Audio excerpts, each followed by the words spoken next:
That's everyone runs their business their own way. Yeah, that's not a good impersonation. That is an insult. I don't fart, mate. Mark, come say bye. Bye, Mark. Keep it simple. Wait up.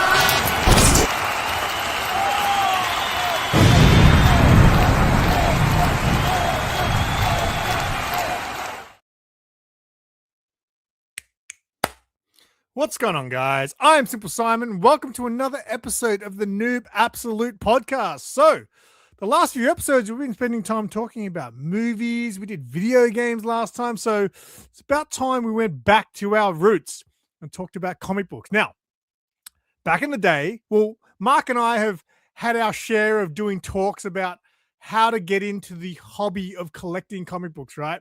And an episode of the NOOB that I wanted to do for many years, I can't remember if it was the New 50 Noob or the Noob Rebirth, or the Noob Universe, whatever it was called at the time. I always wanted to do an episode called The Things That I Hate About Comics. And Mark was always like, no, I don't want to talk about hating comics. I've got a business to run here. I was like, all right, well, you don't have that. You don't really run the business anymore. So hopefully we'll be able to chat about some of the more annoying things when it comes to getting into the hobby of comic books. So I'm going to bring on my co-host now. He's going to be coming at you in a whole new sound because Mark has a new microphone. So let's see how he sounds. Say hi, Mark. Hi, Mark. Hi, Mark. Hi, Mark. Hi, Mark. Hi, Mark. Hi, Mark. Hi, Mark. Hi, Mark. Hi, Mark. Let's hear it. Hi, Mark. There you go. Hi, Mark. You still sound kind of far away. I feel like it still needs to be closer to you somehow. Maybe I'll put up the... Hang on. And you're directing it towards you, right? Like it's pointing towards you, correct? Yes. How's that? Does that sound better? Does that sound better? I'll be able to gauge it after it's over and I listen back to the recording. Anyway, let us know how Mark sounds. He definitely should sound less echoey. Please let us know. Please let us know in the chat. Holy shit. Just as the old man walked to the bathroom and going back to bed, just want to say hi, Mark. Yes, it is very late where Old Wolf is over in the US of A. So thank you for the old man walk to the bathroom. Mark does a lot of old man walks to the bathroom, I'm sure. Thanks, man. Thank you. Do you wake up in the middle of the night to go to the bathroom? Yeah, same as you. You do too.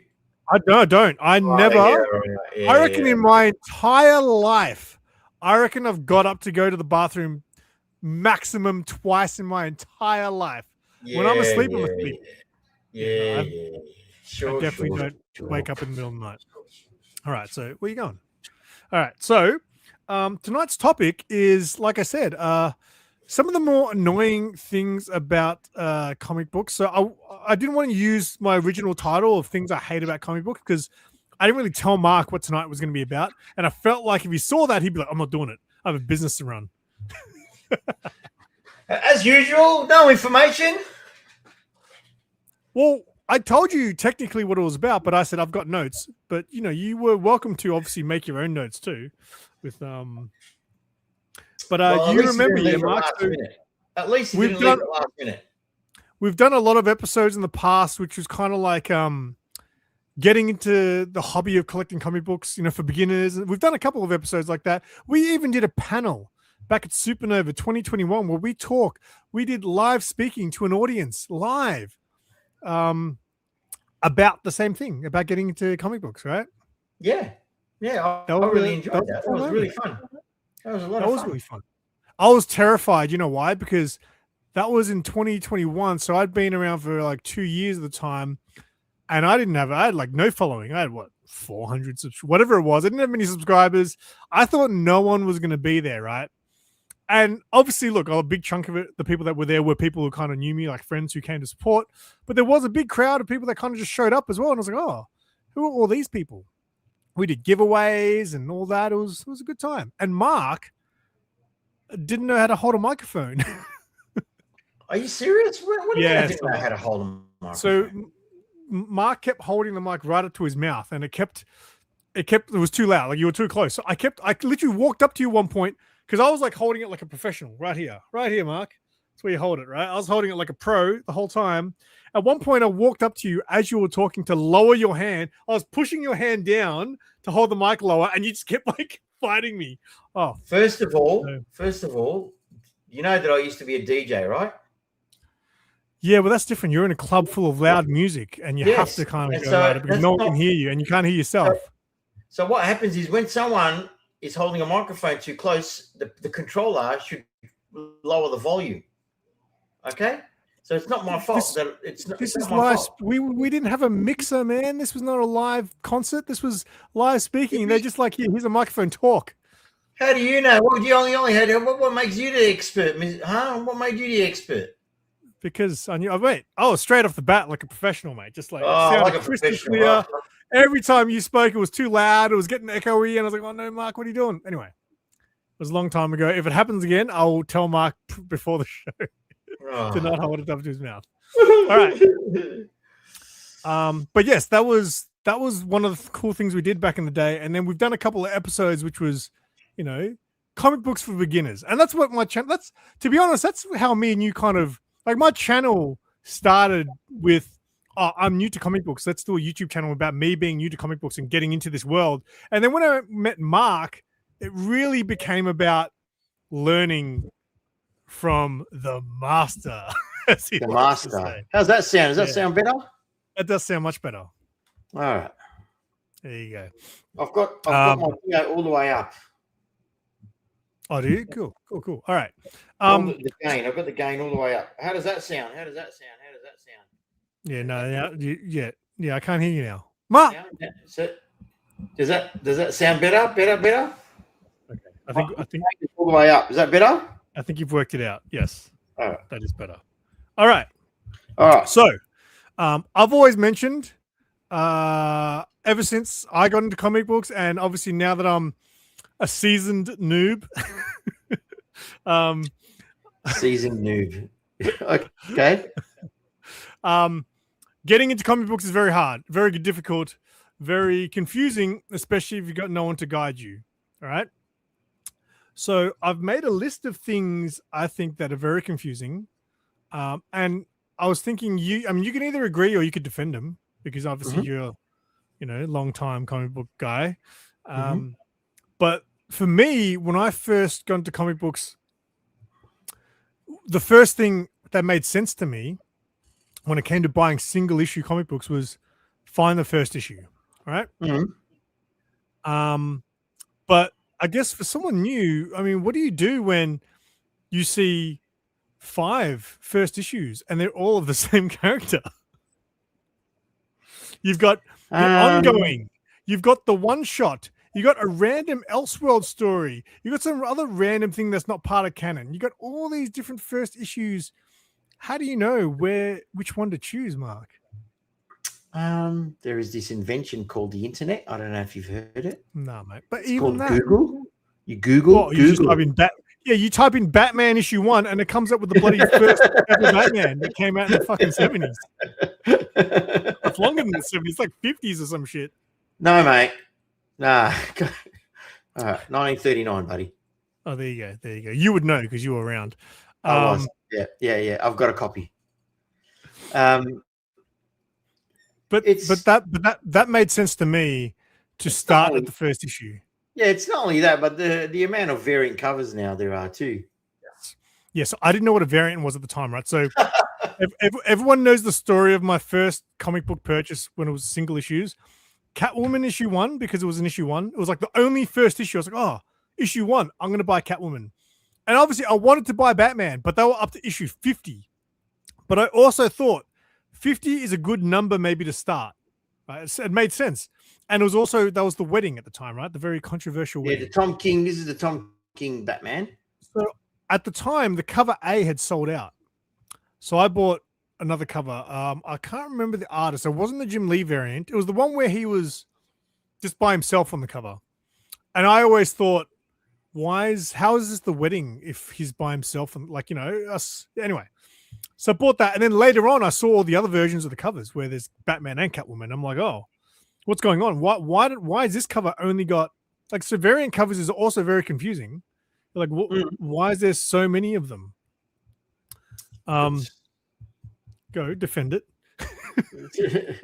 Because that's how they make their sales. They want that guy they want that customer to buy all 4 of them or all 5, and the original and the cover A. So it's all business. It's all business, and that how do you find out what issue? Like to go back to your first one, where what Batman do I buy? Like, say we'll use Batman as and it's like people tend to go. Comics are like you walk into a room and people are in a conversation that you didn't get to start off. That's what it's like collecting comics. That's a great reference. Yep. It is, and so people just walk into it and say, "Oh no, I'm not having none of that." I mean, I'll start my own conversation. So that's why number ones. That's why Marvel have been lately. They've been doing that a lot. They start a series. It's a good example is so a good example is Moon Knight, right? For the last 4 years, Jed McKay has been writing Moon Knight, right? It started off with Moon Knight. It went for like, I don't know, maybe 12 issues, 13 issues. It was supposed to be ongoing or whatever it went to. I can't remember how many issues it went to. And then it started again at number 1 because sales drop off, and it starts again at number 1. Same writer, continuing storyline, same just continuous, and so it kept going because then sales drop off again. And they did it again. And how they changed it was Moon Knight, the Desert, whatever. They gave it a subtitle, And then the third one, again, they did the same thing. Sales drop off. They started again at number 1 and another subtitle. But the story just continued on and on and on. And they do that. So I didn't realize that he had the same writer because they do that with all the Predator books and the Alien books as well. Well, Sorry. Keep going. You were saying, but they give it like a different name. Like there was like Alien Paradiso and Alien this, but like a lot of them actually do continue. They do, I can understand if it was a different writer and they changed things and they started it back in issue 1. But the fact that they kept the same writer and so I was recently trying to find get back onto some of the Predator stuff, but I didn't know how to. I was so confused. I was like, "Whoa, hang on, why is there how do I know which one I'm supposed to be reading? How do I know where I'm up to? Even though I have been reading them, it is fucking dumb as shit. It is, and that's one of the most frustrating things in comics. Absolutely, the constant reboots and the constant number ones. Always number 1, and it's like it's the sales. Marvel are using this model. They've been using it for years. The sales drop off. Very rarely does a comic book go past, issue 16 or 17. Right? It hardly goes past that because the sales drop off. Right? I think the Deadpool comic book in the last 5 years has not gone past issue 8, I think, or issue 12 or whatever it is. That does not I know for sure doesn't make it to issue 20. And it's just ridiculous because sales drop off. It's funny because to pick up sales again, they start at number 1. And it works in some cases, but I feel like it only works when the previous run actually had a run. Correct. Like Batman, that they did a reasonable number of Batman before they. I don't know what they got up to, but the funny thing is, they got up to 1. Hush. So they ended up with the ending, which hasn't even ended yet. They're not going to finish. They're not going to finish Hush until next year now, and they've already started the other series with Matt Fraction. That's so dumb, right? So they've already started. I find that so ridiculous, right? So Jim Lee came out and said, "Oh, we're not finishing Hush until next year." But here's the other series of here's the other series of Batman. So that's even though that ridiculousness of that, it still makes sense to start it from number one. Matt Fraction's number one Batman, because it was just started from just a new direction, and that makes was sense. It different? Was it a reboot, or was it still no same timeline? Because doesn't he change his suit back to blue and gray? Correct. He does. But it's just a new direction that they're going. It's not a reboot. So, but obviously you. But the problem is to find out what happened, why he changed, why the new direction he's going. You still got to find out what happened at the end of Hush 2, which we don't know. They know? It hasn't finished. Do they know? Who knows? Because that's the other dumb thing. Like, I don't understand. I feel like they start shit without knowing where it's actually going to end, and that's the dumbest thing. Like, not knowing where, like, you're starting something, but you don't know, you don't actually have a goal, like an end goal. You don't actually know where it's going to go. That's really bizarre to me. And a lot of shows do that as well, I find. They kind of just make it up as they go, it seems. Like, surely when they pitched Hush 2, surely they said, okay, this is Hush 2. This is the story. And it's going to tell, because X amount of issues to tell this story. But we know exactly what's going to happen. Yeah, but it's been written. It's just the art. We're waiting on Jim Lee. And if anyone thought that book was ever going to be on time, it started off on time. I think like first 6 issues were all on time, right? But if you thought it was going to stay like that, you're dreaming, man. Because Jim Lee these days he's just too busy. See, he runs DC Comics, man. Like and he does numerous appearances here and there, at cons, and he's just that was never going to finish on time. Never. If they're going to do something like that, though, like Hush, like, I mean, I wouldn't say it's an event, but it's kind of an event. It's a big deal, right? Oh, Hush sequel. You would think they would just have it done and Correct. Then release. And that's what I thought when they announced it. I thought, oh, it's got to be done, right? They would have finished that, and then now it's all ready to be released, and they're going to release it all, in sequence. And I just thought and when I heard that it's delayed, I heard it was delayed till this year, till the mid-year, and then now it's delayed until next year. Look, it's a bit ridiculous. Just lose interest. Look, a story has momentum, and then it loses momentum. You know what I mean? It's a bit silly. Just back on the first issue thing, just before I forget. So, as I mentioned before, one of the first books I bought was Catwoman issue 1, and I stopped reading that after, I don't know, I read probably the first 20-something issues, and they're up to what are they, in the 60s or 70s now? Maybe even I don't know, but anyway, I haven't read any for the last 40-something issues, right? I am dying, and I keep buying it because I want to complete that, right? It has a sentimental meaning, right, for me, because I collected it from the beginning. So even though I'm not reading anymore, I'm still buying the cover A's. I am dying for that series to go back to number 1, so I can just stop buying it. But it just doesn't end. You're still collecting Catwoman.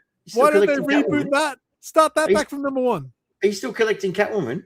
Yeah, just buy the cover A's now. Unless it's not good. If there's a good variant, I'll buy that too. But at one point, can you remember? At one point, I was buying every single variant cover for that. Yeah. The only reason I stopped that is because they all of a sudden, after fucking 40 issues, they decided, let's start doing ratio covers for this book.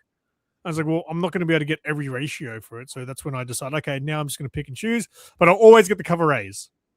Just so when the title's done, I can say, oh, look at me, I got the whole run of this awesome Catwoman. Are you reading them at all? Dude, I haven't read since the 60s. I haven't read for although let's do an unboxing. How about this? Stop reading them, man. No. I bought a comic book in here, a trade paperback in here. Right? So my good friend Carvey from I forget his channel name. I think it's Panels, Pages, and Pixels. It used to be Comic Books NYC, but he changed his channel name, so I always remember his original. Anyway, he's invited me to come on to. He does a series called Gotham City Chronicles, where him and another dude, they discuss stories, like Gotham related stories. So Batman, and other stories that are related to Gotham characters, right? So he asked me, "Oh, do you want to come on again?" So last time I went on his show, we did Dark Knight Returns, and this was probably, I want to say 3 years ago, maybe 3-4 years ago. And I read Dark Knight Returns for the first time, Mark, just to go on his show. And mate, it was almost as hard as reading Watchmen.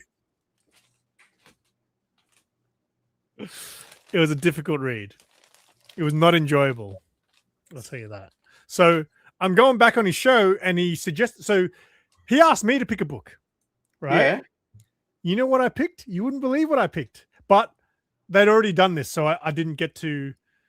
We're not doing the one I wanted to pick first because they said, "Oh, we've already done that one." I was like, "Okay, that's fine. We'll choose something else, right?" So I actually suggested reading Black Mirror.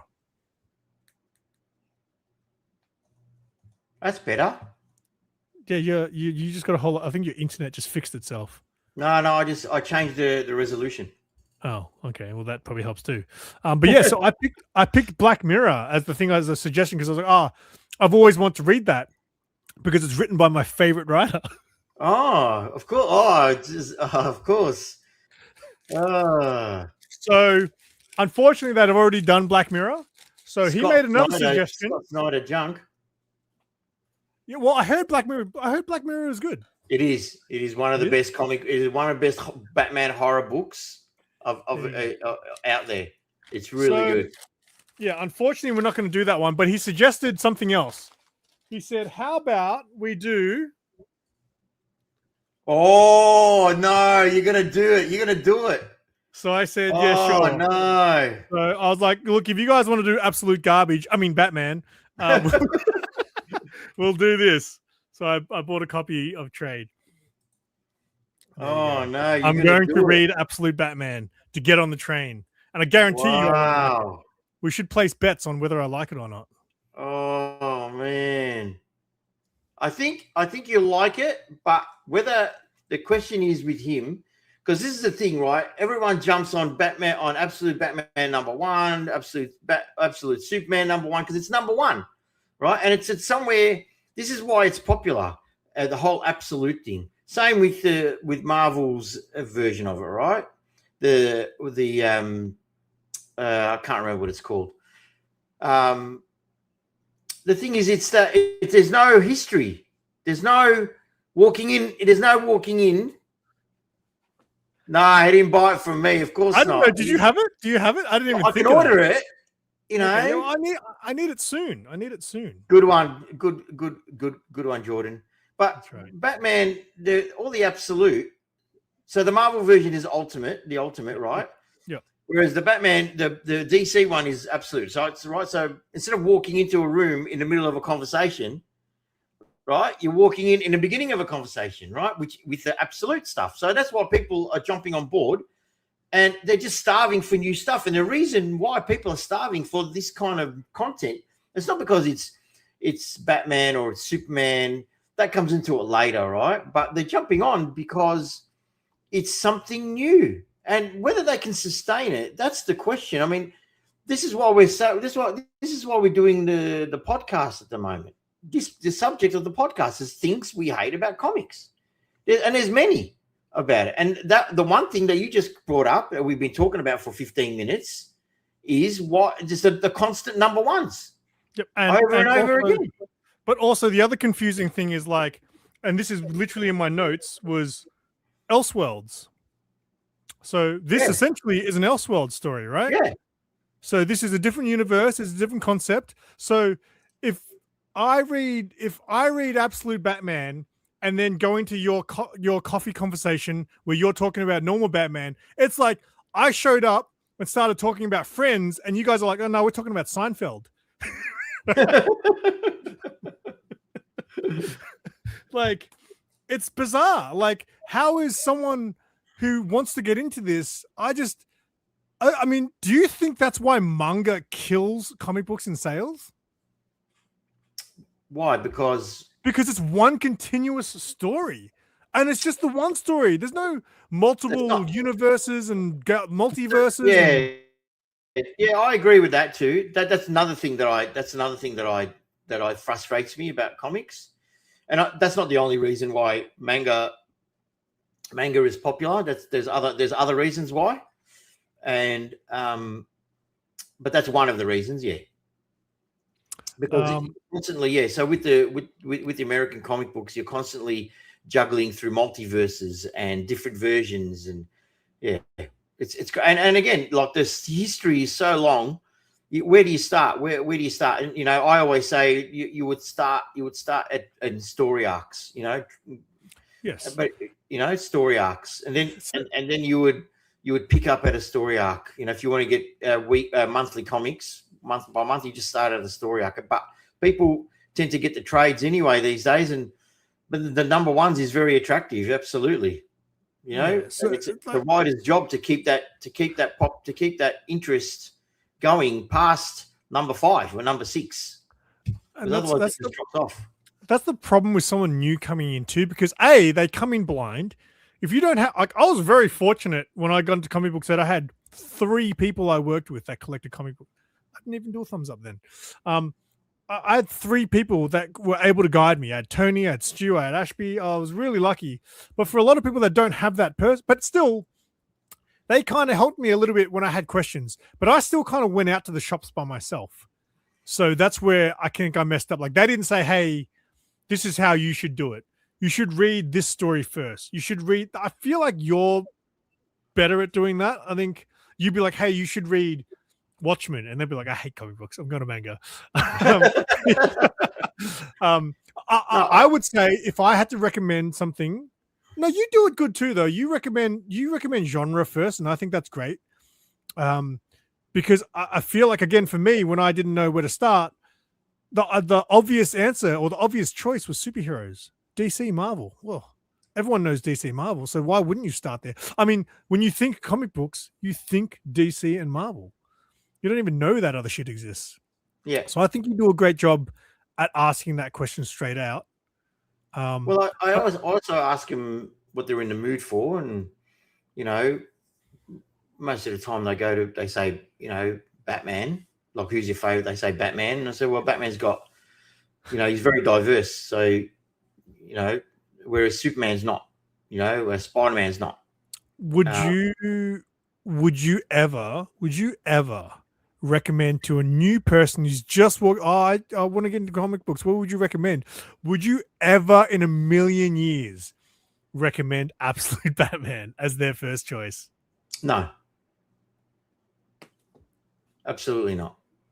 I would always, if I was going to give him a Batman recommendation, it'll be Hush. Hush is a good one. I think. Or Year One. I think. I don't think I've read Year One. I thought, is that also part of Snyder? Year One? No. Oh, is that earlier? Frank Miller. Okay. Oh, yeah. No, I haven't actually. I've seen the animation for that one, but I haven't read it.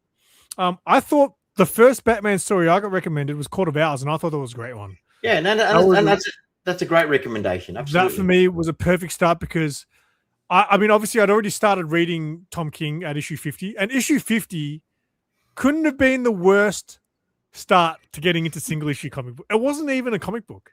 It was a memoir. Like, I was reading each page. I was like, why is every page different artist? It was a letter. It was a letter. Yeah. So there was a twist at the end.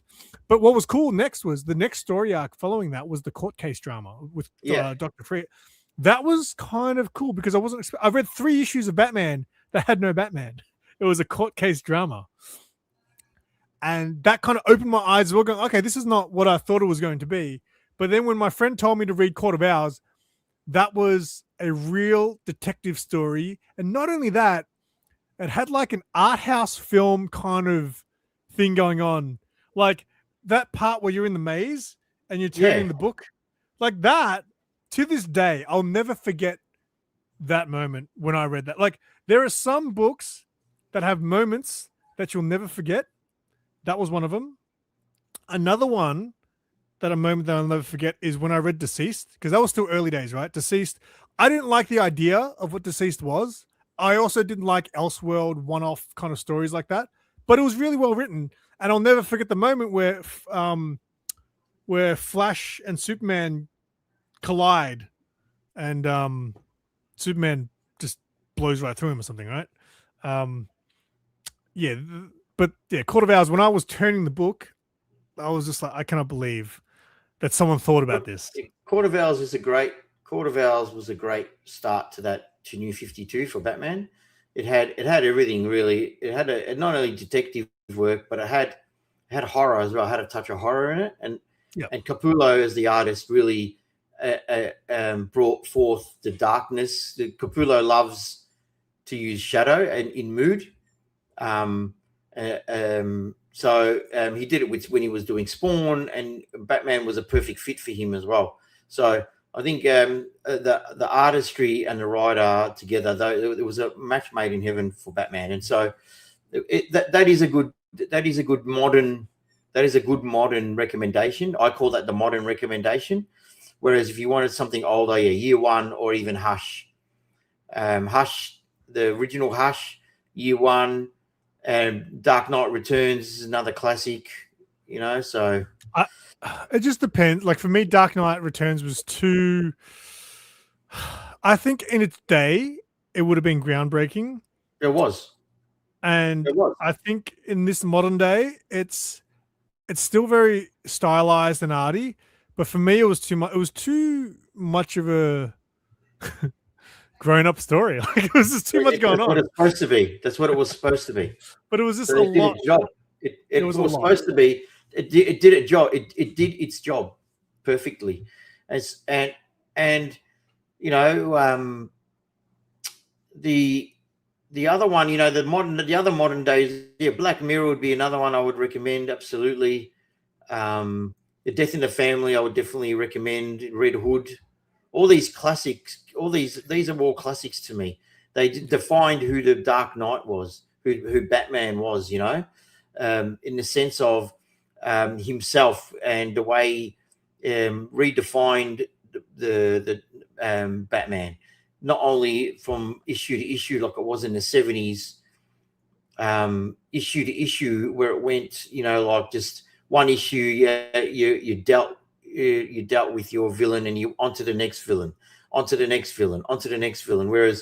I think after Year One, and when DC rebooted that universe for the first time after Crisis, they started telling long-term storytelling, and that was the key to the 80s and 90s boom to comic books. Like manga is now the long-term storytelling.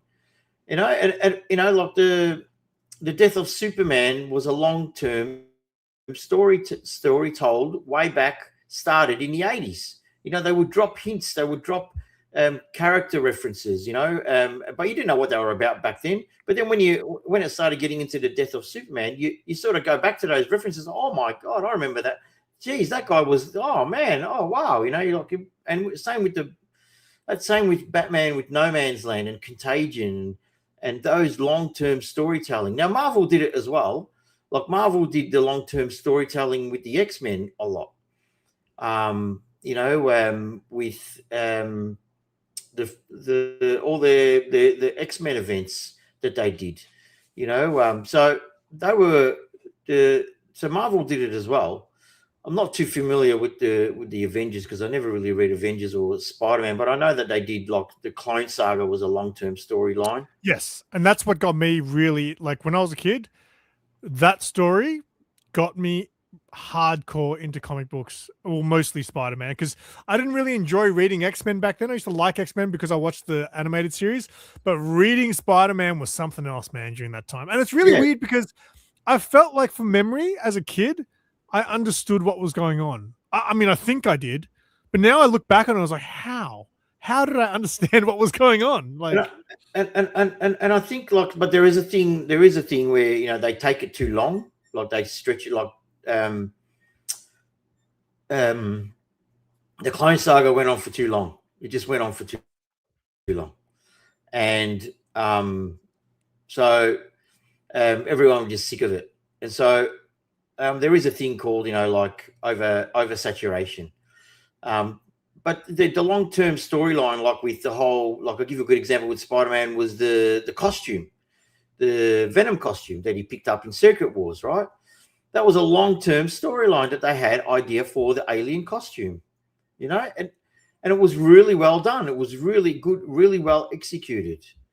And it's just so that was the difference between now and them. Now they're just happy doing short storylines, and because they're catering that the thing is they're catering for they think they're catering for the new readers, which really don't exist. There's no such thing as new readers. If they're catering for I suppose you can call it the TikTok generation, where their attention span is 5 seconds or 2 seconds, or the Twitter customer. So that's how they go about it now. It's just the quick stories, up and over and over and out. No long-term character development, And another thing that's frustrating is that you've had these characters going on for a long time, and then all of a sudden they decide they want to change them. That's another frustrating thing about comics is the revolving door of death too. That really yes, the revolving door of death. It's just constant. Someone dies, they come back, and I don't mind that they do that. But it's the way they do it. It's the way they bring them back. That's the whole point. If they kill them, let's see how they bring them back. Well, here's the thing, man. Well, I actually don't know. In the new Batman, Alfred's still dead, right? Yeah. Because that's a big one. Like when that happened, that's cool. When that happened, it was a big deal. But I'm pretty sure you were like, it's been done before. Yeah. Had it been done before? No, not with Alfred. No. Really? So, okay. So I still remember. So that was still Tom King, right? Yep. Now, what you're saying, technically, Tom King was doing. He was writing the one long-term story that was supposed to have a payoff. It just didn't really pay off. Correct. And the thing is, that's exactly what he was doing. He was writing a long-term storyline. That's exactly my point. He was writing a long-term story, about 100 issues. And because sales dropped off, he basically canned his run. And then they ended up finishing off the run in a miniseries or maxi series. In his defense, I am sure he didn't get to finish it the way he originally. Oh, absolutely not. Oh, absolutely not. So I still Tom King, as much as everyone hates him, he did some very memorable things, like the Alfred thing. I think I knew that it was already known that he was going to die in that issue, right? I'm assuming, I can't really remember at the time, but I'm assuming we all knew that was the issue where he was going to die, right? But when it happened, it was so brutal. That's another moment. I turned the page. I was like, holy shit. It was like a holy shit moment on a page. I always get shocked when people tell me things where comic books can really draw out their emotions. Because I'm like, how? It's just a drawing on a piece of paper, right? But I forget that I've had moments like that in comic books where I was like, fuck. Even my favorite book, Sideways, the way that ended, it ended on a massive cliffhanger that was like a what the fuck moment. And that was it. That's the other thing. All these stories that never get told.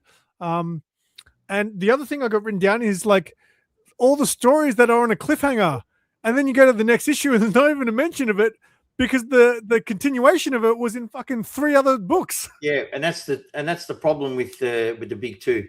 I absolutely hate that. That's another frustrating thing.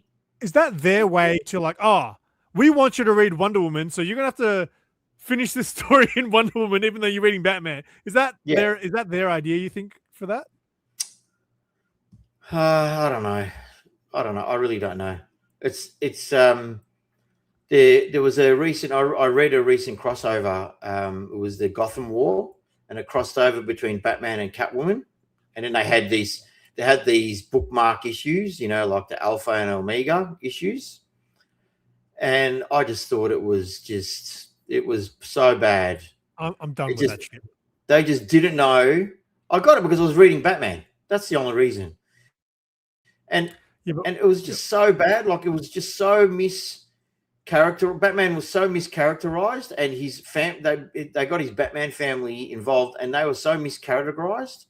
I just thought it just really made me want to not read it. It was just so bad. Like this is not Batman. This is not Robin. This is not this is not Nightwing. Like, what are they doing? The only one that was true in character was Damian, man, and I hate Damian. I was rooting for Damian. Go Damian. So, it's it's a shame that they didn't. The long-term storytelling is pretty much just gone out the window. I got off those event type things years ago because I remember when I was new to comic books and events happened, they felt like a big deal, but that was because it was new to me, right? As the years went on and more events happened and the more books, and the other thing that's on my list, the more spin-offs that would come from those fucking events, I realized that none of them mattered. They always released the one shot. They always released the one shot that's like, oh, this is the one shot of this event. Gotham War. This is the one shot. And now you got to read all this other shit. And then you read, and it's like, fucking, why did I have to read any of that? Correct. Yeah. And that's why I stopped. I can't even remember the last one. Like, every time they started coming out, I'm not ordering that shit anymore because it's just crap. I'll order the main title that I'm like, if it's part of Batman, sure, it's going to be a story arc in Batman, but I'm not getting your alphas and your omegas and your fucking 30 spin-offs that come with it. Mate, it was just... Yeah. And you wonder why I don't ever want to read superhero books anymore when I do read. I just... See, that's the difference. See, that's the difference. See, that's superhero comic books, right? But if you look at Image, right? I'll give you a good example, and he really does this really well. He's Robert Kirkman. Long-term storytelling. Look at Walking Dead. Long-term storytelling. Look at Invincible. Long-term storytelling, right? And once it was over, once that story was over, the comic book was over. Done. No regurgitation of the story. This is making good money. Let's keep going. None of that. What about, isn't Battle Beast related to the Invincible world? It is, but it's not. It's in the same universe. That's when you can do it, though, right? When you've completed a story. Okay, how can we keep this going? Well, how about we take this character? Don't try to do all things at once, and it doesn't make sense because you're not fucking communicating. Like, at least Invincible, I haven't read it, but I'm assuming once it's done, you're like, oh, well, we know all the things that happened in this story. Let's build off that rather than 5 different writers working on this one event, and it's like no one's communicated. Oh, I'm going to do this, by the way. Oh, no, but you can't do that because I'm like, there's none of that. It's just like, let's just all do what we want in DC. Yeah. See, and look, Jordan has a really good point, right? I think Marvel's Blood Hunt event had like 50 something tie-ins, right? But he says fuck that, and that's a consumer, right, saying fuck that. But at the end of the day, they're a comic book company, and their job is to sell comics, right? But it's your choice to buy them. That's the thing, right? It's your choice it's the comic book choice to coming from a comic book store, right? It's your choice to stock them as well, right?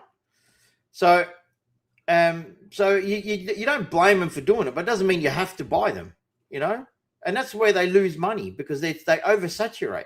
No long-term storytelling, the Blood Hunt. What came about with that? What the hell is what came about of that? It was just not. It was not good.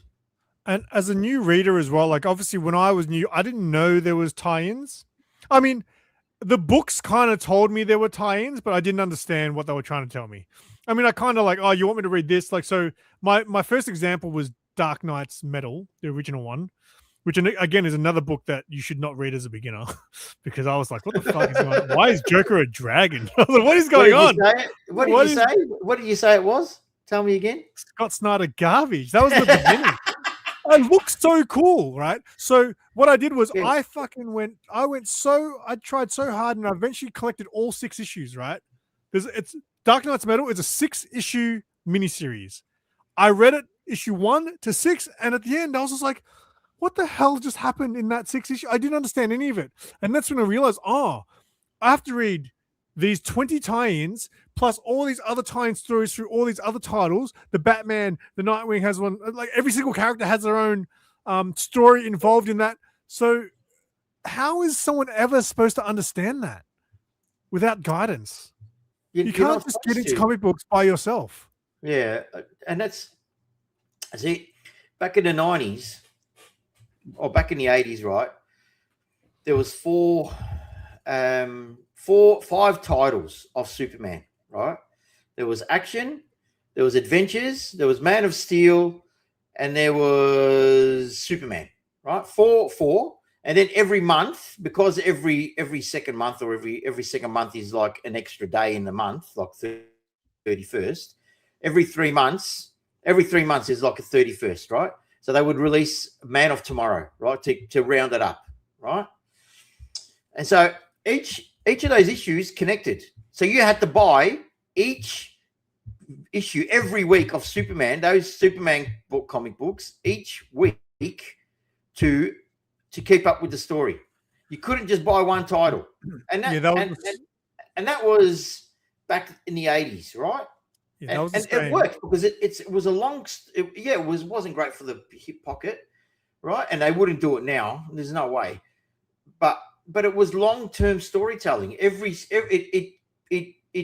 how should I say, it cliffhanged from each at the end, and then next week you get the next week you get the and they always dealt with the cliffhanger, and that's what I loved about that, and going back to like Image, it's not only Image that do it. Like a good example is The Boys, right? That was long-term storytelling, so they know what they need to do, right?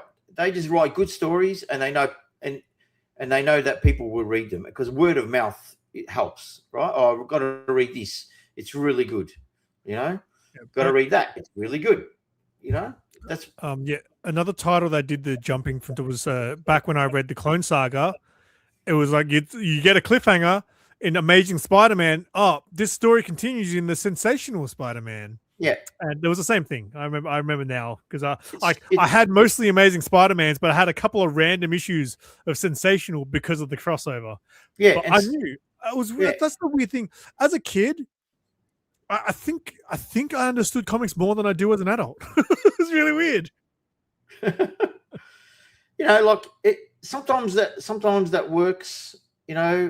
Sometimes that works, but like it works because you can write an event like a 4-issue arc and it'll be over in a month. That's the whole thing with the Superman thing, right? And then in the 90s they did this whole thing called the triangle era. So they kept it the same. Each issue of Superman. Oh yes, I know that. Yeah. Right. Then they had the triangle era. But before the triangle era, you had to find out what the next issue is. Like you had to go to the back page. Or as soon as you get to the back page, you find out what issue you have to get next, And so I collected it all in back issues. So I had to buy the book, open it up, and have a look what else I needed, So because there was no internet back then, because I'm older than the wheel, right? So there was you can get a reading order on the internet. There was no such thing. But that worked. We loved it. I absolutely loved that run. I absolutely loved it because it was long-term storytelling. And that's the thing these days. And that's what pisses. That's what really is frustrating. Is that there's no more long-term storytelling anymore. Mate, I understand. I know for people who follow me closely, you'll know I always refer to Al seen as the angry old men. Mate, can you see why we're angry old men? Fucking comic books, man. So just to touch on something you mentioned earlier, and that kind of relates to this from Master Thomas here. You mentioned that they don't make it easy, and obviously it's up to us to buy, right?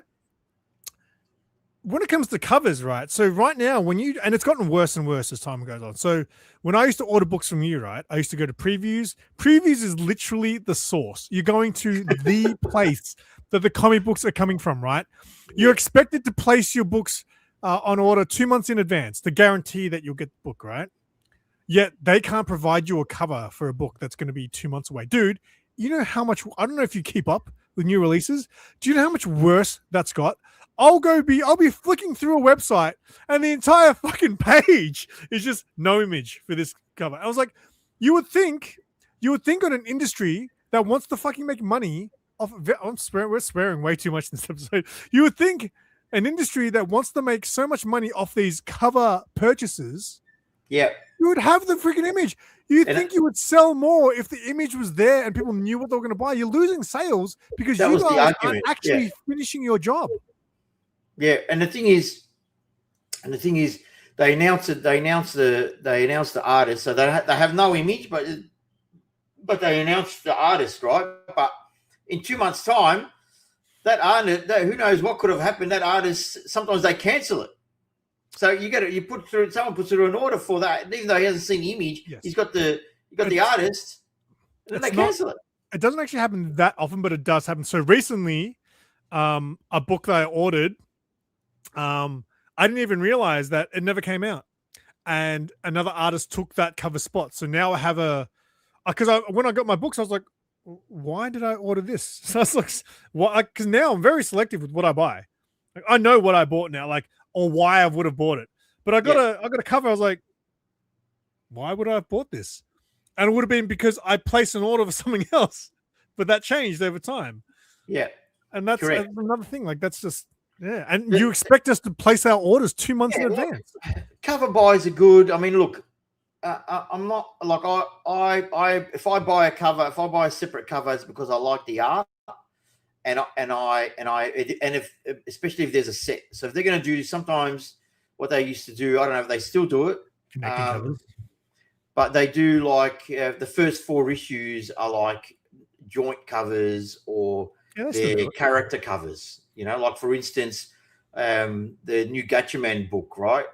From Mad Cave, right? I got the first, I think, 5 issues. I got the variants because they were character variant covers of all the characters in the team. Done in the same style. Yeah, all styled the same, you know, and it was great. And I said, I want to get those. So that's the only time I do that these days, or if it's a foil that I really want, you know. Very rarely. That is a hot take. So, do you want to hear something funny about wraparound covers? So, I bought a bunch of Street Fighter connecting covers. Right, you can tell that they're a connecting cover because a lot of the characters are cut off, you know. And and then I bought the 3 consecutive issues, and I bought them off Neville. And I'm like, why don't these connect up? And I'm showing it in the video. I was like, I don't know why these connecting covers don't connect up. And someone in the comments goes, have you tried taking it out of the bag and seeing if it's a wraparound? And they were all wraparound. Oh my God. I had to say, take it out of the bag and board. Why would anyone ever do that? Oh my God. Are you kidding? Yeah, I thought that was pretty funny. Oh my God. Or you showed off a Dark Side Deceased variant. That's still one of the coolest covers ever. A Dark Side Deceased variant. I can't even remember that. Oh, if I find it. I tell you what were really good. Really good covers. I love they went overboard on them, but at first when they started doing the Star Wars comics, they started doing the action figure variant covers. Yeah. But then they started towards the end. They were just scraping the bottom of the barrel. Yeah, I've got a graded Star Wars toy variant cover, and it's just like random X-Wing pilot. Yeah, right. So that's funny. So you know what's funny? Think about me now as a collector, right? Now go back to the beginning of this podcast when I was talking about, you know, the first issue that I bought, the first cover, which was the variant cover, not the cover A. So you know what I did when I eventually got the cover A of Batman issue 50? I gave that variant cover away to Tony because I was like, why would I want 2 copies of the same book? Because you're a good. It didn't even register. Why would I want? I've already got this book. I don't want both covers. I don't need here, Tony, have this. And guess what happened? Years later, I had a sentimental moment thinking, hey, that book was one of the first single issue books I bought. And I think I want it back. So I went to Tony. I was like, hey, man, I'll trade you for that book. And did he? Yeah, he fucking gave me shit. He was like telling everyone, "Oh, Simon, he gave me this book all these years ago. Now he took it back off me." I was like, "But I swapped him for. He loves Art Germ, right? I swapped him for the Punchline Art Germ cover." So I was like, "You got to." I was like, "Shut up! You got a better book than what that you're giving back to me." He was always going to give you shit about it, and I would have given you shit. I think everyone would have given you shit for that. So this, Master Thomas here. I sold my Holy Grail. How can you sell a Holy Grail? It was the X-Men #1 joining covers, all signed by Jim Lee. They were my Holy Grail, and I ended up selling them because I had a shop, man, and that's what you do when you have a shop. It's what I bought them as an investment, and investment paid off later on down the track. But I sold them to a guy who I knew was going to appreciate them, and they're worth a full tank of petrol at the moment. That's a good one. Yeah, no, more than that. Sold them for more than that. But yes, they were probably. I'd say they were probably my Holy Grail at the time. I've got others which I still have, but I will eventually sell them. I'm trying to get through my store stock at the moment before I go to selling variant covers at shows and stuff, because I've got a lot of variant covers to sell. Is your 5 for 20 system doing well? Yeah, for the show, getting through. Yeah, I'm absolutely getting through them. Absolutely. So it's doing well. I'm doing well. I'm going through them. Absolutely. So getting off the subject, I was off the subject. So let's get back to the subject. So another thing, was there anything else that you were frustrated about comics? Yeah, it's a little bit. I mean, it's still annoying about comic books, but it's kind of away from the stories and things like that. This is more about collecting comic books, but spec books, and comic shops that sell a book the week of release at secondary market prices. Like, how? Who are you talking about? You wonder how a new person who gets into collecting gets put off. All they want to do is read this book and have the book to read, and they can't even do it. There should be some sort of rule if you're a comic shop. Like, it's one thing to someone buy it and they do whatever they want with it and resell it, right? But as a retail shop, there has to be some sort of rule that you shouldn't be able to do that. Like Mark used to, a month at least, right? You had a rule, because I remember until the next issue came out. Yeah, there you go. Well, that's fair. But there are literally stores the week of release that have it already. I was like, but that's so the only way you could have got it at regular price is if you pre-ordered. So again, that's another good reason to pre-order your books, right? That is a good reason to guarantee the book. And I can't say I got that lucky. I mean, I got first Punchline, I guess. But had I known, I would have ordered 5. But that is a good reason to pre-order your books. But for a store to be able to do that the week of release, even the first month of release, is just crazy to me. It's just like, I don't know. Do you think that ruins? It does a bit. Comic books for people, like just for people again, for new people. That's discouraging. I see it as taking the piss a bit. Like taking advantage of someone's collecting, like wants to read. You're right, and I totally agree with that. It should at least, because obviously comic book stores, coming from experience, comic book stores live or die by their standing order customers, right? So if you ordered it and they're still selling it to you at that bumped up price, that's even worse, right? But if someone walks in and sees a book that just came out, for $50 on the wall, then I mean that's that's on the store, man. Like I can't bequeath it because everyone's different, right? And everyone makes. And you've got to run your business the way you see fit. That's right. And the thing is, like, there's not much margin in comics, man. And you gotta take your wins where you can. To be honest, not that I would do it. I would never do that. But it's a very fine line by running a business of being a good person. It's a very fine line. So sometimes I got that line wrong in the good person part. I went too much of a good person, and I wasn't too much of a businessman, and it probably was part of my fall. But I'd rather do that than be a bad person. So I can understand why they do it. I totally can, and anyone can.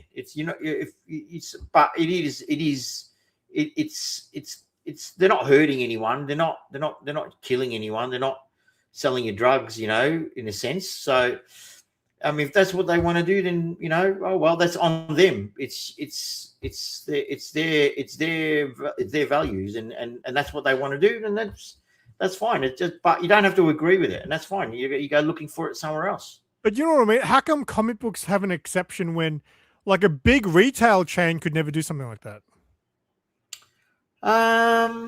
Like, for example, I'll give you a perfect example, right? Okay. Let's say EB Games. They sell Pokemon cards, right? People storm in, flock in, and there's a lot of resellers that buy those packs and they're marked up straight away, right? Mm-hmm. EB Games can never sell that in their store as a... No, because they have a consumer watchdog. They have a consumer watchdog, obviously, blah, blah, blah, right? But the reason why the comic books can do that is because it's imported stock. They really the conversion, they can basically, because of the conversion and the import, they can put whatever price they want on it to an extent.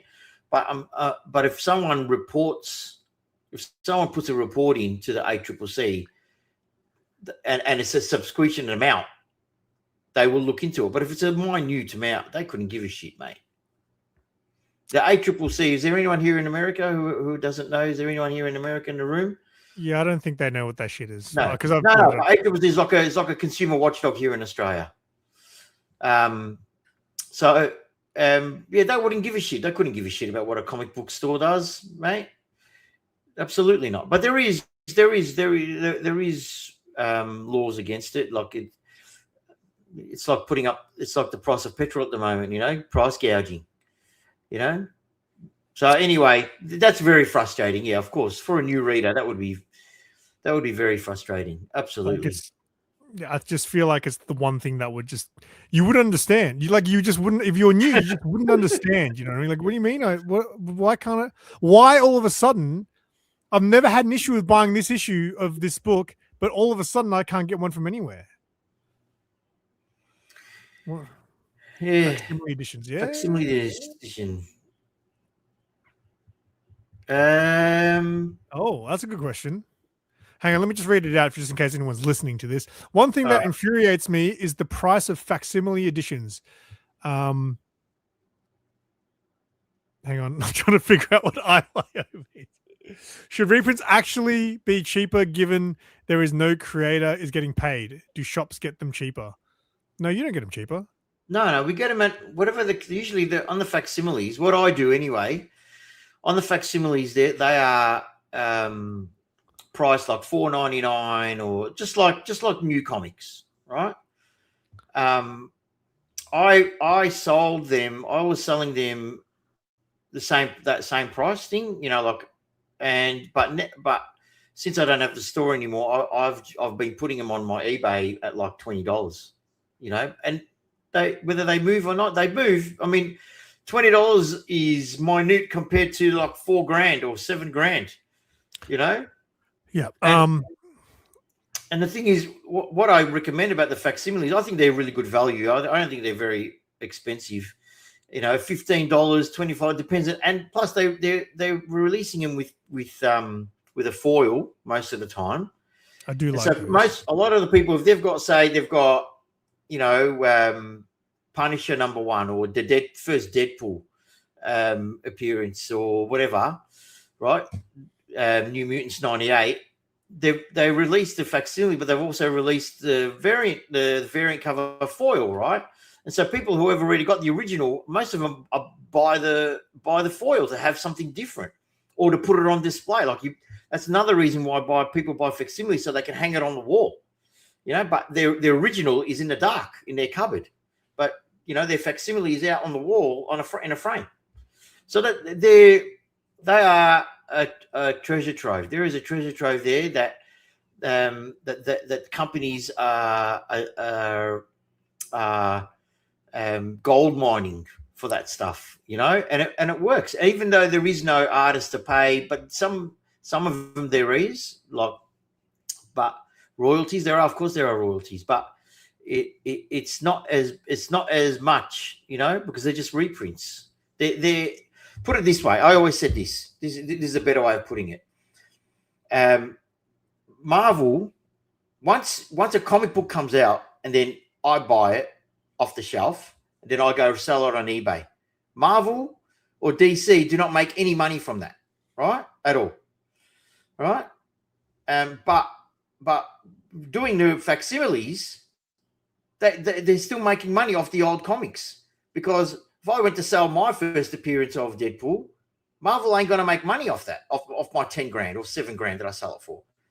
But selling the facsimiles, they do still make money off it. And that's why they do it. Then why not? They've got that in their back catalogue. Shit, man, they'd be silly not to do it. I'm surprised the facsimiles, after a while, after they're come and gone, a couple of years later, people do mark them up to like 30 bucks or so. Yeah. So, yeah, look, it's funny. Amazing Fantasy facsimile flew off my shelf. Both, and they did a foil of that. It flew off my shelf. I bought shitloads of that, and it flew off my shelf at regular price. Like I was just selling it at regular price, the regular cover, but the foil I sold it as a variant.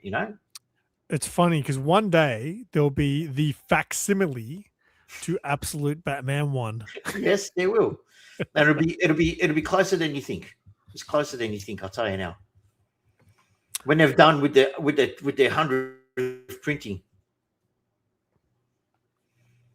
so it's what Captain Sarah unsubscribed. What? How dare she? How dare she? Oh. I think it's because I didn't answer where the cat is.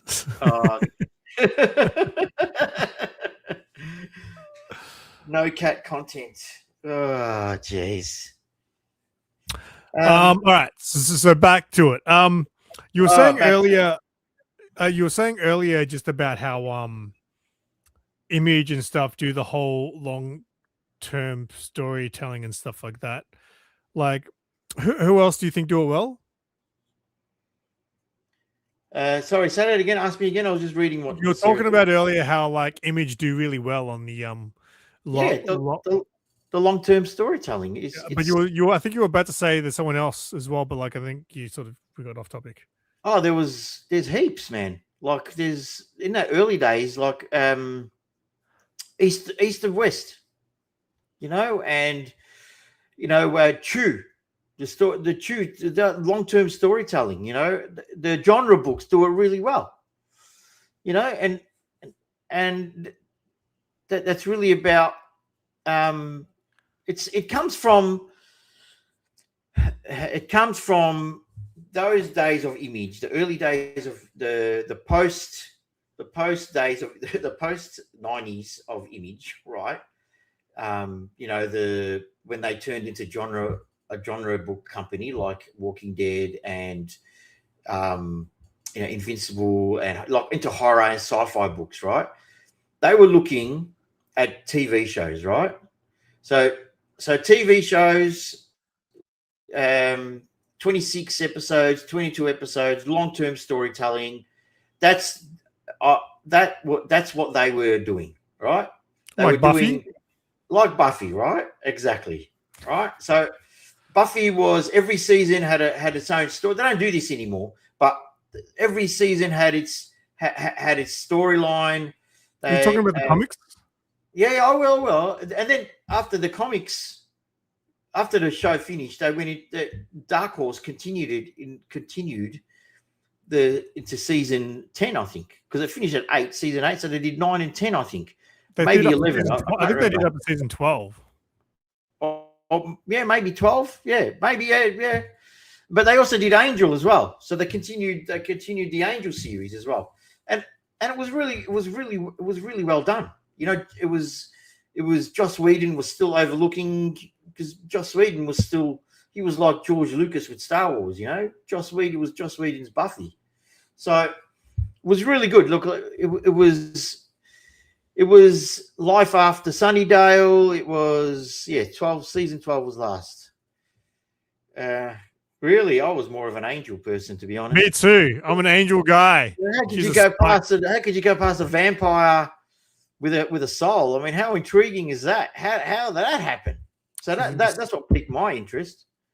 She likes Spike. All the younger people like Spike. All the older people like Angel. Yeah, season 8. Season 8 was average. Yeah, I agree with that. Season 8 was average. I totally agree with that. But the long-term storytelling in TV shows, I think it carried into comic books, into genre books, you know. So what it turned into a lot of the time is, I'm going to use Walking Dead as an example, and even Invincible, because Robert Kirkman did this really well, and so did Rick Remender and Matt Fraction, and all these comic book writers going into Image and doing creator-owned stuff, right? Every issue, not every 6 issues or every 10 issues, every issue was a cliffhanger, every one. And what they were doing, they were competing with other entertainment to keep you interested, like other entertainment in sense of sport, reality TV, streaming, you know. So they had to pique your interest, keep your interest there, and that's what they did. They gave you great stories. Every issue was a cliffhanger, and then in the beginning of the next issue, they addressed that cliffhanger. And then in the middle, and then there was the middle of the story, and then again at the end there was another cliffhanger, you know. But the story progressed; it kept progressing over and over again, you know. And at the same time, that what they did really well is they didn't waste time with needless dialogue for character development. Character development was done on the run, you know, and you develop a character. A writer will always develop, a good writer anyway, will always develop a character with the choices he makes. Right, with the words he says. That's how you know a character's moral compass, you know, with the actions he takes, right, with the decisions he makes. So, and I think in that era of Image, that's what made it so good, because it was a great alternative to the big two. And not that at that time the big two weren't bad, not as bad as what they are now, you know, with the regurgitation of stories that they're doing now. But they were better. They were the better alternative, you know. Criminal was awesome. Criminal was such a great book, you know. And again, long-term storytelling. But when that story was done, it was done. And now they're releasing all these hardcovers to go with them, you know, like after the story, you know, a set of them. So it's a completely different market now. Like we said, it was just all short-term storytelling. I feel like there's wasted potential when it comes to a lot of IPs not using comic books to their advantage. So because obviously Sarah Buffy is like her thing, right? It's just, she's obsessed with it. So when the show finished and she wanted more, she found out, oh shit, there is more.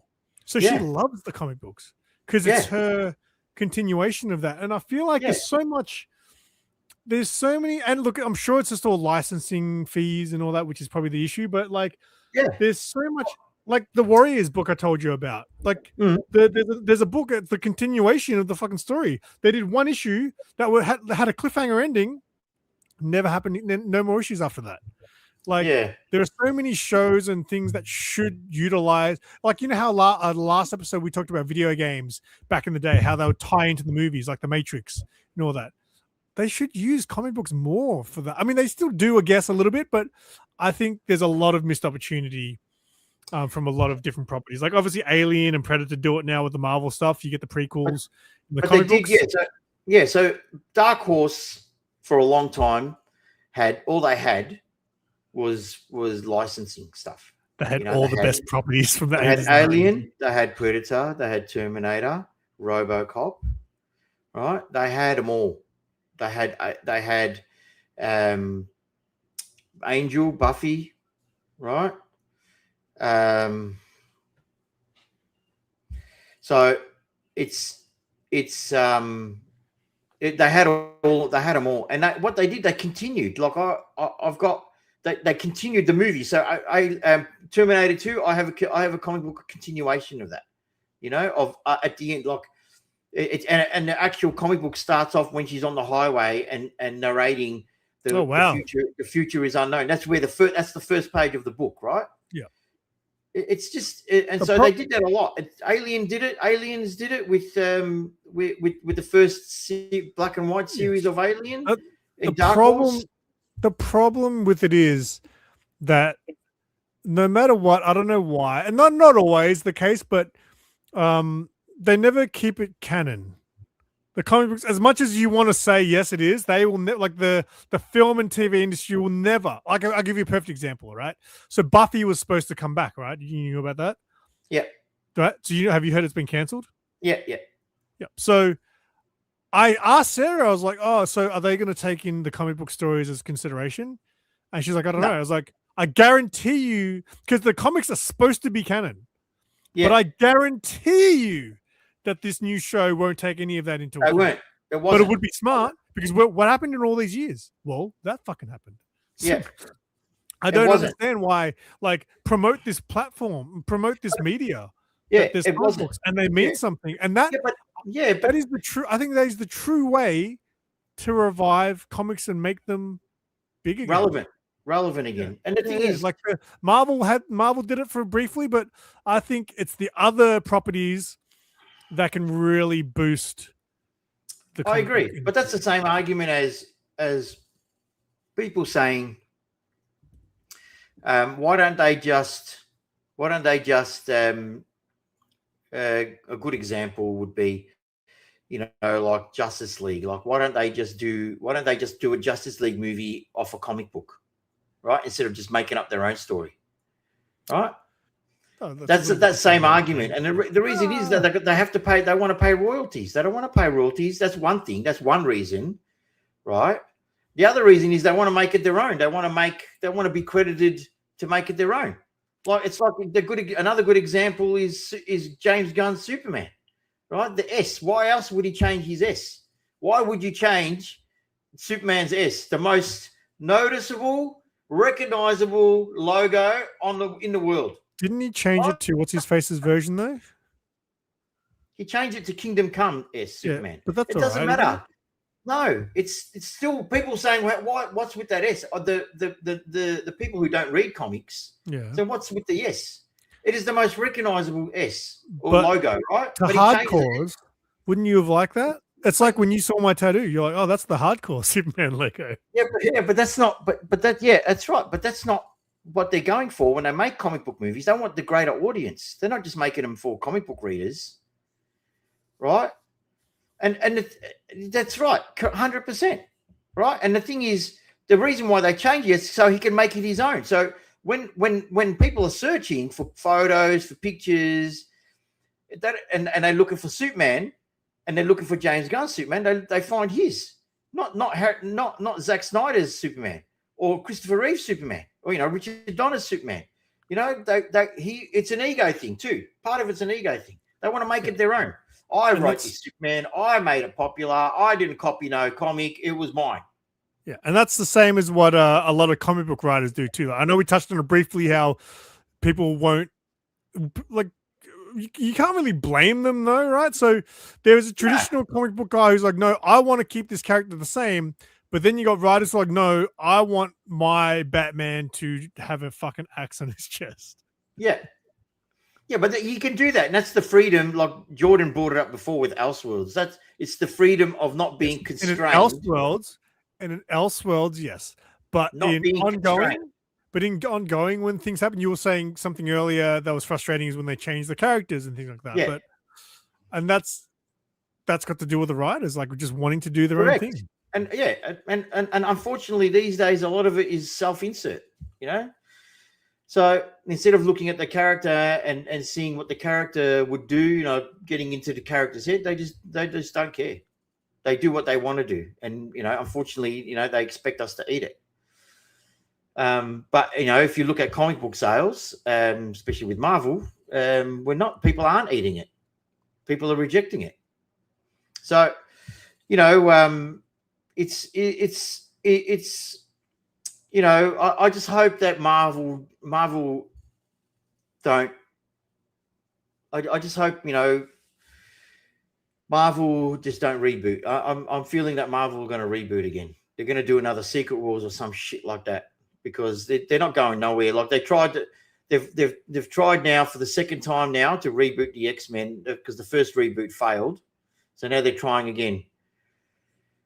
So I'm feeling I reckon Marvel are going to reboot. I reckon it's on the cards. As in their comic book universe. Yeah. We're talking about comic books, right? Yeah. Well, I was just wondering if you think it's going to happen because of what's happening in the movies, if that's going to cause it to be. Because obviously the Dooms, I don't even care anymore, but I have no interest. Even the new Spider-Man, it's like, I mean, I guess I might see it at the cinemas. I might not. I don't know. Comic books have put me so far off superheroes that I don't even care about the movies anymore. I think I'm more interested in the indie stuff now. Absolutely. I still read Batman, and I'm finishing off. I'm reading Daredevil at the moment, and it's horrific. It's so bad. Have you heard? Daredevil's beating up bad guys, and he's apologizing to himself because he feels bad. Criminals, like, you know what I mean? Like, what? Anyway, here. So I'll finish. I might not even finish the run that I've got. I might just not finish. And Wonder Woman, I'll keep going with Wonder Woman. That's not too bad. I can see where it's going. I can definitely see where it's going, but I want to keep reading it to see if I'm right. I'm reading Thor, which is not bad. I love this. They had this whole thing where they fought.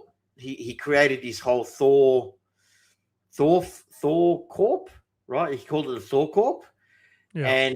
And he gathered these people who were worthy, and he would throw them. They fought this one big dude, and he'd keep throwing them. Each person had a turn holding the hammer, and so for like 5 or 10 minutes, they would have the power of Thor. So within the, so they kept on. They had the power of Thor. So they were, even though it was one hammer, they kept on throwing the hammer to each other to keep the power going, so they can fight this dude. It was interesting. So that's I like that sort of stuff. Out the box thinking, you know. So that's really interesting. That reminds me. So I think I saw that they're rebooting Dread, the movie. Yeah, rebooting, I believe, but not. So I don't think Carl Urban's good. But do you know who they got to direct it? Remind me. I did see this. It was the guy who's the actor in He's the Kiwi dude. Yeah, that guy. Yeah. That guy. He did Thor Ragnarok. No, he didn't do Ragnarok. Yeah, he did Love and Thunder, didn't he? And Ragnarok. I did Ragnarok. I liked Ragnarok. Yeah, Ragnarok was good because it wasn't overdone. Okay. I thought he only did Love and Thunder, which is what everyone hated. No. He did Ragnarok, which was decent, and it was good. But then they just in Love and Thunder, he just went overboard. He made Thor into a joke. Yep, and you know who else goes overboard when it comes to things that annoy me about comic books? Anyway. Stay tuned because I'm going to read that. All right. I think we should wrap it up. We're about to hit the 90-minute mark. So if anyone is local watching, which a lot of you are, this Sunday, where can people see you, Mark? Big City Comics out in the wild. Right there. There you go. Geelong Comic and Toy Fair. That's I'm excited Sunday, because 22nd. Geelong.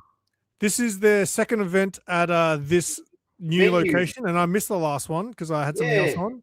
Just so look I'm it excited. up. You just Google it, Geelong Comic and Toy Fair. Yeah, you'll find them. But you'll see Mark there. I'll be there. I'll be there as well. Eli. Make sure you buy an early bird ticket, not like me who thought I was just going to show up and get in on early bird. $15, mate. Jesus. But yes, Mark will be there. I will be there, and many other people will be there. It is the place to be this weekend. All right. Anything else you want to plug, Mark, before we wrap it? My new job. Don't forget, go to Preserver Haven, right? And have a look at our website, right? We have bags and boards for comics and cards, magazines. We have magnetic holders that you can use as a display. So go check it out. Man, I could have sworn I had my sponsor page thing here. I was going to bring that up straight away.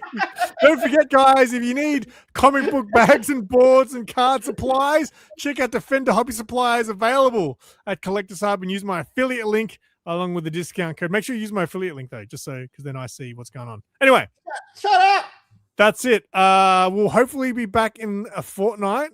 I know we had a month off. It was because I had to I had to go and find time to actually get a microphone for Mark. But hopefully you guys enjoyed his silky voice tonight. Voice. I'll be able to go back and actually listen to how that sounds. For channel members, we did do a pre-record.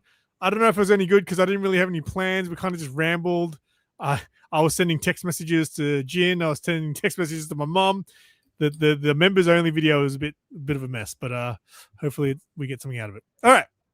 That's it. Obviously, if you guys are catching this at the end and you missed the start, don't forget you can catch us on Spotify. I'll try to have this episode on Spotify by the end of tomorrow. Well, maybe even tonight. We'll see. Anyway, time to say bye, Mark. Bye, Mark. Thanks, everyone, for hanging out. We had a decent number in there and a lot of interaction, so thank you all. And love have you a all. Good night. Thank you so much. And what don't you do, Mark? I don't fart, mate.